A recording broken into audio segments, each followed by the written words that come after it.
Tool 13, Watching Variable as you step through a program. While you step through your program, you can add variables to the watch window and change their values. If you do not see the watch window, simply choose watch window button on the toolbar to bring it back. So here is the watch window. If you don't have that, maybe just get into the debug add and choose that and OK. So if your watch window still contains the variable GP path data, click to clear the window. Button display at the top of the watch window. So that one is a clear window. To add variables to the watch window, you double click on any occurrence of start point in the WatchVariableStepThrough text editor window. This is the name of the variable whose value you want to check. So click the add watch button in the watch window, or right click and add watch.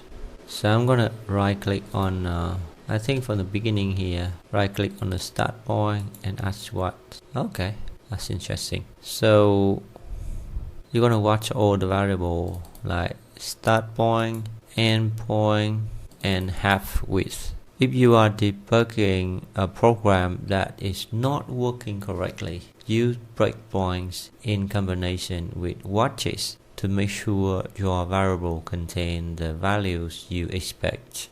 If a variable does not contain the value you think it should, you can change the value and see how it affects the program. For example, say that you expect the half width value to be a whole number, but because you were not carefully about picking the point during the input selections, you end up with a value like 1.9. So to change the value of a variable while the program is running, enter the following at the console prompt. So set half width is that. Note that the value in the watch window changes, but can you be sure the new value will be used when the width sublist for the width is created in the association list. Add one more expression to the watch window to test this. Click debug and watch last evaluation, the WatchVariableStepThrough menu. This adds a variable named last value to the watch window. So last value is a global variable in which WatchVariableStepThrough automatically stores the value of the last expression evaluated. Step through the program choosing either the step into or step over button until the expression response for building the width sublist is evaluated. So the width sublist is evaluated. That's interesting. The code for this action is this one. If you overrode the value of half width as specified, the evaluation of this expression should return 40 in the watch window. So let's do it again now. Okay, so I'm gonna set and I'm gonna start doing that, and I'm gonna start debugging. So how can I do that? Because the point is there. What I'm gonna do now, how can I start debugging?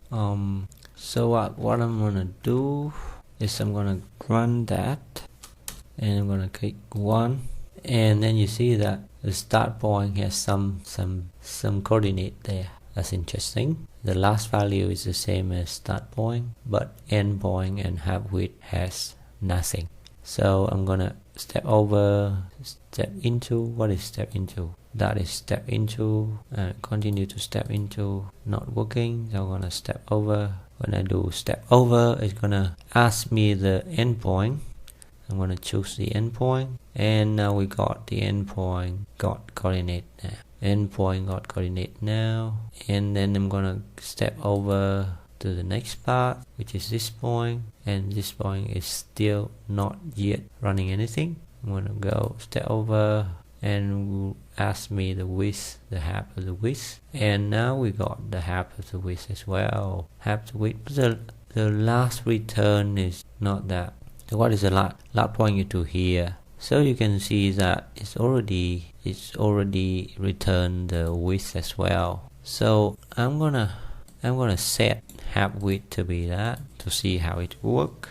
And after setting that, you can see that half width now become 2. Okay, so I'm gonna watch the last evaluation. I think this is what's the last break. So click debug and choose what's last evaluation. Yeah, so it will add the last variable in there. Okay, that's alright. Got that last variable. I got it. I did it. And step through the program and choosing the step into over button until patient responsible with sublet evaluated.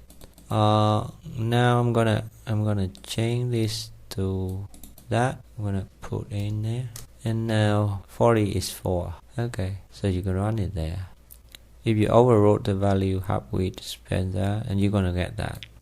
So that is the way it's working when we work to watching the variable as you step through the program. So again, if we want to watch a variable, we just right click on the variable and then click to add watch. How about this one? This one is not a variable. It's not a variable at all. It's a list. It's association list code.